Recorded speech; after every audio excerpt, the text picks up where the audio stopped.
زیتون T V, بدلیں زندگی۔ ابراہیم علیہ السلام یہاں سے چلے تھے اپنے بچے کو لے کر، یہاں شیطان نمودار ہوا اور حضرت ابراہیم کو اس نے بہکایا۔ کیا بہکایا؟ بیٹے کو، خوبصورت بیٹے کو جس کی اللہ نے بشارت دی تھی، اس کو قتل کرنے جا رہے ہو۔ پھانسی گھاٹ کی طرف جب کسی مجرم کو لے جایا جاتا ہے تو ذرا اس کا منظر کسی سے پوچھا کریں، کیا حالت ہوتی ہے۔ موت کے منہ میں جانا آسان نہیں، اور موت کے لیے اپنی اولاد کو لے جانا اس سے بھی زیادہ مشکل۔ حضرت ابراہیم علیہ السلام کے علم میں یہ بات قطعاً نہیں تھی کہ اللہ اس بیٹے کو ذبح ہونے سے بچا لیں گے۔ بچے کو انگلی پکڑ کے لے جا رہے ہیں۔ فلما بلغ معه السعی، قرآن کہتا ہے جب بچہ انگلی پکڑ کے باپ کے ساتھ چلنے کے قابل ہوا، اس وقت ابراہیم علیہ السلام کو خواب آیا اسے ذبح کر دو۔ یہ نقطہ قرآن نے کیوں بیان کیا کہ بیٹے سے باپ کی محبت اس وقت جوش مارتی ہے جب بیٹا باپ کے ساتھ انگلی پکڑ کے چلنے کے قابل۔ اب وہ اس کے ساتھ محفلوں میں جانا شروع ہوتا ہے۔ جب تک اس سے چھوٹا تھا تو وہ ماں کی آنکھوں کا تارا ہوتا ہے، باپ تو اسے دور کرتا ہے۔ دیکھا ہوگا نا آپ نے، باپ بچے کو پیار کرتا ہے، جیسے بچے نے کچھ کیا، لو بھائی اماں کو پکڑا دو۔ ٹینشن کون پالے؟ ماں پالے۔ لیکن جب وہ کیا ہوتا ہے، بچہ انگلی پکڑ کے باپ کے ساتھ چلنے کے قابل ہوتا ہے، پھر باپ کی آنکھوں کا تارا بنتا ہے۔ اللہ فرماتے ہیں فلما بلغ معه السعی، جب وہ بچہ انگلی پکڑ کے باپ کے ساتھ چلنے کے قابل ہوا، محفلوں میں جانے کے قابل ہوا، تو اللہ تعالیٰ نے ابراہیم علیہ السلام کو 3 دفعہ خواب دکھایا، عرفہ کے دن اور بقرعید کے دن، اور اس سے ایک دن پہلے 8 ذی الحجہ کو 3 خواب آئے کہ اس بیٹے کو اللہ کے نام پہ ذبح کر دو۔ ابراہیم علیہ السلام جس مقام جب گئے ہیں جہاں چھوٹا شیطان، درمیانی شیطان، بڑا شیطان، یہ چھوٹے بڑے درمیانی نہیں تھے، یہ شیطان ایک ہی تھا۔ لوگ سمجھتے ہیں یہ ذرا کم کوالٹی والا شیطان ہے، یہ تھوڑا سا مہنگا والا ہے، یہ زیادہ بہکاتا ہوگا، یہ تھوڑا سا جاپان سے منگوایا ہوگا یہ والا شیطان، یہ زیادہ خطرناک ہے۔ یہاں 2 غلط فہمیاں ہیں، ان کا ازالہ کر دینا چاہیے۔ ایک تو یہ کہ چھوٹا بڑا شیطان صرف ایک علامت کے طور پہ، کیونکہ وہ تینوں ایک ہی جیسے ہیں تو خلط ملط نہ ہو جائے، یہ اس لیے بیان کیا جاتا ہے۔ دوسری بات یہ کہ وہاں شیطان عملی طور پر موجود نہیں ہے، وہ پتھر ہے جو تبدیل ہوتا رہتا ہے، وہ ایک نشانی ہے پتھر کی، یہاں تھا شیطان، تاکہ رمی کرنے میں آسانی ہو۔ لوگ اس پتھر ہی کو شیطان سمجھنا شروع کر دیتے ہیں۔ سمجھ رہے ہیں بات کو؟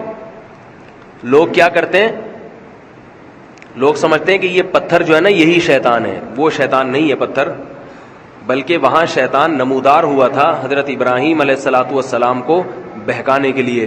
حضرت ابراہیم نے شیطان کو کنکریاں ماری، کنکریاں، دوبارہ نمودار ہوا، دوبارہ کنکری ماری، تیسری دفعہ نمودار ہوا، تیسری دفعہ کنکری ماری، اور مینا میں اپنے بیٹے کو لے جا کے لٹا دیا۔ فلما اسلما وتلہ للجبین، فرمایا جب دونوں باپ اور بیٹے فرما بردار بن گئے اللہ کے حکم کے سامنے اور لٹا دیا پیشانی کے بل، اللہ تعالیٰ کی طرف سے وحی آئی، وفدیناہ بذبح عظیم قد صدقت الرؤیا، اے ابراہیم تو نے اپنے خواب کو سچا کر دکھایا، اللہ کو تجھ سے تیرا بیٹا ذبح نہیں کروانا، اس بیٹے کی نسل میں تو محمد صلی اللہ علیہ وسلم نے پیدا ہونا ہے، یہ کیسے ذبح ہو سکتا ہے؟ یہ بیٹا ذبح نہیں ہو سکتا، یہ تو دعاؤں سے آپ کو دیا گیا ہے۔ ابراہیم علیہ السلام نے بیت اللہ کی تعمیر کے وقت دعا مانگی تھی کہ میری نسل میں ایسے پیغمبر کو پیدا کر، یتلو علیہم آیاتک ویعلمہم الکتاب والحکمہ، جو تیری آیات ان کو پڑھ کے سنائے اور کتاب و حکمت کی ان کو تعلیم دے۔ اس کی نسل میں اس پیغمبر نے آنا ہے، یہ بیٹا ذبح ہونے والا نہیں ہے۔ سب سے زیادہ برکت اسی بیٹے کی نسل میں ہوگی۔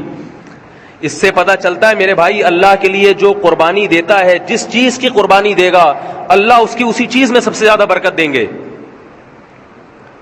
اگر اپنی اولاد کو دین کے لیے وقف کر دو، لوگ کہتے ہیں نا اگر بچے کو مولوی بنا دیا تو یہ تو کسی کام کا نہیں رہے گا، اپنے کسی بیٹے کو دین کے لیے وقف کر کے دیکھو، سب سے زیادہ برکت تمہاری اسی اولاد میں ہوگی، سب سے زیادہ برکت۔ رسول اللہ صلی اللہ علیہ وسلم نے فرمایا حج اور عمرہ کرو اس لیے کہ حج اور عمرہ فقر و فاقہ کو ختم کرتا ہے. کیوں؟ حج عمرے پہ پیسہ بہت خرچ ہوتا ہے, تو اللہ نے حج اور عمرے ہی کو فقر و فاقہ ختم کرنے کا ذریعہ بنایا. نکاح پہ پیسہ بہت خرچ ہوتا ہے, بیوی بچے بہت خرچہ, اس لیے انسان کنوارا رہتا ہے. اللہ اس کے رسول نے کیا فرمایا؟ نکاح کرو, اللہ تمہارا فقر و فاقہ ختم کر دے گا. ہر چیز میں یہودیوں کی طرح کیلکولیشن نہ کیا کرو.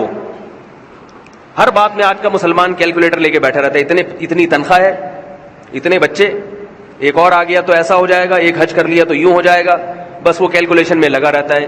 لاتو کی فیوکا علیک, رسول اللہ صلی اللہ علیہ وسلم نے حضرت عائشہ سے کیا فرمایا؟ گن گن کے اور روک روک کے خرچ نہ کرو, اللہ بھی تمہیں روک روک کے دینا شروع کر دے گا. اللہ بھی پھر یہ دیکھے گا کہ تیرا ایک پیٹ ہے, تجھے 2 روٹیوں کی ضرورت ہے, اتنا کافی ہے بس, باقی مال میں برکت ختم کر دیں گے اللہ تعالیٰ. اگر مال دیا بیماریوں میں اڑوا دیں گے. 10 لاکھ تنخواہ ہے اور 9 لاکھ اس میں سے بیماریوں پہ جا رہا ہے, بچوں کی فیسوں پہ جا رہا ہے. کیا فائدہ ایسی زندگی کا میرے بھائی؟ تو ابراہیم علیہ السلام نے اپنے بیٹے کی قربانی دی, اللہ نے اسی بیٹے کی نسل میں سب سے زیادہ برکت دی, سب سے زیادہ برکت.